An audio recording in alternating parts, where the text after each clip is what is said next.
था अभाव होना चाहिए, कटु स्वभाव नहीं होना चाहिए, मृदु स्वभाव होना चाहिए। इतने बड़े संसार में अपनों एक हु शत्रु ना होए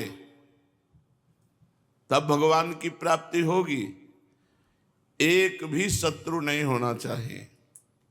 किसी से भी थोड़ा भी द्वेष होगा तो भगवत प्राप्ति नहीं होगी। लाला बाबू, उनका चरित्र भी है। वो जब श्री कृष्णदास जी से कहते, गुरुदेव भगवान थे उनके, कि अब विरक्त भेष दे दो, कहते अभी नहीं।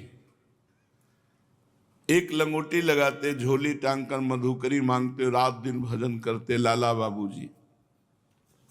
उनके श्याम चंद्रमा जी ठाकुर जी हैं, बहुत महिमा में हैं। उन्होंने विचार किया कि मेरे में कौन सी कमी है जो गुरुदेव मुझे विरक्त भेष नहीं दे रहे।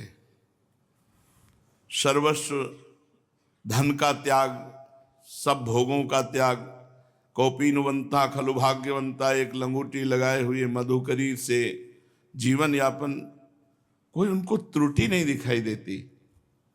और जब कहते तब कहते अभी नहीं, अभी तुम योग्य नहीं हुए हो विरक्त भेष के। तो उनके दिमाग में आया कि रंगनाथ जी के सेठ से उनकी लाग डांट चलती थी, द्वेष था रंगनाथ जी के सेठ से। तो उन्होंने विचार किया कि शायद सृष्टि में और किसी से हमारा द्वेष नहीं, रंगनाथ जी के सेठ से, शायद यही हमारी विरक्ति में बाधा पड़ रहा हो। रोज सुबह रंगनाथ जी में भिखारियों को कुछ पदार्थ बांटे जाते थे, उसी पंक्ति में लाला बाबूजी लग गए जाके। सेवकों ने देखा रंगनाथ जी के सेठ वृंदावन में थे, उनसे प्रार्थना की कि लाला बाबू लाइन पे लगे हुए हैं जहाँ भिखारियों की। अरे उनका, वो भिखारियों की लाइन में क्यों लगे हुए हैं, वो तो बड़े महापुरुष हैं। तो हाथ में थाल और थाल में रत्न आदि लेकर के आए और कहा, बाबूजी आप भिक्षा की पंक्ति में क्यों खड़े हैं, आपका तो स्वागत है। तो उनका, नहीं, मैं भिक्षुक हूँ, मुझे एक मुट्ठी चावल केवल जैसे सबको बांट रहे वैसे मुझे दे दो। वो गले लगा लिए, बोले मैं आपका भिखारी हूँ, मुझे केवल भिक्षा चाहिए। तो रंगनाथ जी के सेठ ने गले लगा लिया, राग द्वेष खत्म हो गया। वहां से लौट रहे थे तो रास्ते में मिले गुरुजी और उनका, लाला बाबू आज तुम्हें विरक्त भेष दे देंगे। एक भी व्यक्ति से यदि द्वेष है तो भगवत प्राप्ति के मार्ग में बाधा है। इसलिए पंडित गया प्रसाद जी महाराज कह रहे हैं, बाबा गिरिराज वाले, इतने बड़े संसार में अपनों एक हु शत्रु न बन पावे। सेवक जी महाराज लिखते हैं, हरिवंश नाम लीन जे अजात शत्रु ते सदा, प्रपंच दंभ आदि दय तहां कछु न पेखे। जो श्री हरिवंश श्री हरिवंश श्री हरिवंश ऐसा नाम रटता है तो इस नाम के प्रभाव से संसार में उसका कोई एक भी शत्रु नहीं होता।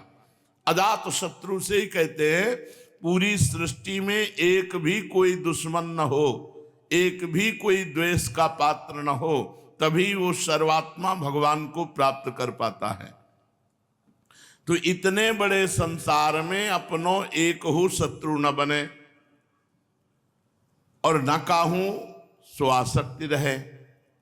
किसी से ज्यादा आसक्ति ना हो जाए, ना किसी से बैर और ना किसी से मित्रता, सम अवस्था, सबके प्रति समान भगवत भाव। ना काहू सो आसक्ति और ना काहू सो विरोध। कबीरा खड़ा बाजार में सबसे पूछे खैर, ना काहू सो दोस्ती और ना काहू सो बैर। किसी से ना दोस्ती ना किसी से बैर। एक ही ईश्वर की संतान होए वे सो, सब ही अपने बंधु ही हैं, क्योंकि मित्रस्य दृष्टया समीक्षा महे। वेद भगवान आज्ञा करते हैं कि सबके प्रति मैत्री भाव रखो, पर कहीं आसक्ति ना होने पावे। भगवान ने भी कहा, अद्वेष्टा सर्वभूतानां मैत्रः करुणैव च, लेकिन निर्ममो, मित्रता हो पर ममता ना हो, मित्रता हो पर आसक्ति ना हो। ये बड़ी कला है, अध्यात्म ही इसमें पुष्टता देता है कि हमारी आपसे मित्रता है पर ममता नहीं, आसक्ति नहीं है। मित्रस्य दृष्टया समीक्षामहे, सेवक जी महाराज सेवक वाणी में वर्णन करते हैं, सब जीवन सो प्रीति पर रीति निबाहत आपनी। हरिवंश धर्म की रीति क्या है? सुख देवे को चावचित सब सो हित निष्काम। निष्काम सब जीवन सो प्रीति पर रीति निभाता अपनी। अपनी रीति क्या है? सब सो हित निष्काम मति, किसी से कुछ नहीं चाह, स्वार्थ वसात किसी से प्रेम नहीं, सबसे निष्काम प्रेम। ये प्रेमी धर्मी की एक वृत्ति होती है, उसमें स्वार्थ भाव रहता ही नहीं है। वो सबसे प्यार का बर्ताव करता हो, किसी से भी आसक्ति नहीं, किसी से ममता नहीं, किसी से कोई चाह नहीं। श्री वृंदावन और गिरिराज जी की परिक्रमा की रज सदैव शरीर में लगी ही रहे, रज सदैव शरीर में लगी ही रहे। दूसरों तुम्हारी निंदा भले ही करे, तुम अपनी निंदा सुन ले, पर काहू की निंदा कबहू मत करो।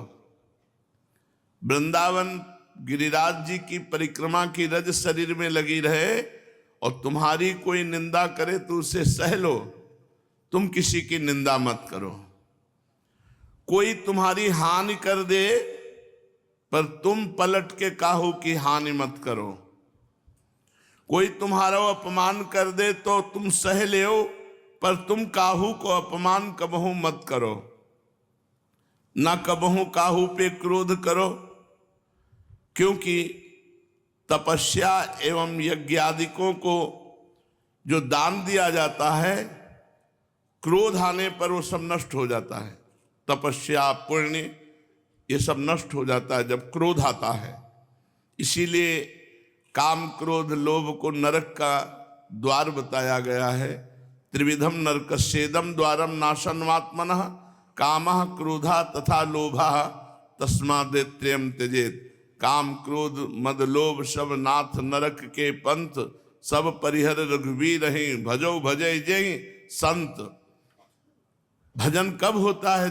जैसे संत जन भजन करते, जब काम क्रोध मद लोभ का त्याग कर दिया जाए, क्योंकि ये सीधे नरक के द्वार हैं। कामः क्रोधा तथा लोभा तस्मादेत्रयम् त्यजेत्। इन तीनों का त्याग कर दे, भगवान कह रहे गीता जी में। इसलिए कभी भी क्रोध नहीं करना चाहिए। शास्त्र में लिखा है, तपते यज्ञते चैव यच्च दानम प्रयच्छति क्रोधस्तु सर्वहरति तस्मात् क्रोधम विवर्जयत्। जो भी तपस्या है, जो भी पुण्य है, जो भी साधना है, जब हम किसी पर क्रोध करते हैं तो हमारी साधना नष्ट हो जाती है। हमारा साधन से किया हुआ तप पुण्य ये क्षीण हो जाता है।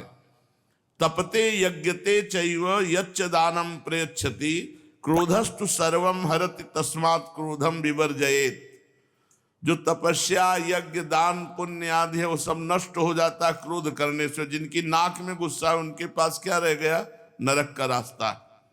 क्रोध करना कोई अच्छी बात नहीं है, अपने पुण्यों का नाश करना है, इसलिए क्रोध मत करो। जब कभी क्रोध हृदय में आ जाए तो मौन धारण करके वहां से हट जाओ जिसके प्रति क्रोध आ रहा है। सहनशीलता सो तप बढ़े है। जो जितना सहन करता है मान अपमान निंदा स्तुति, वो उतना ही तपस्वी महान तपस्वी होता है।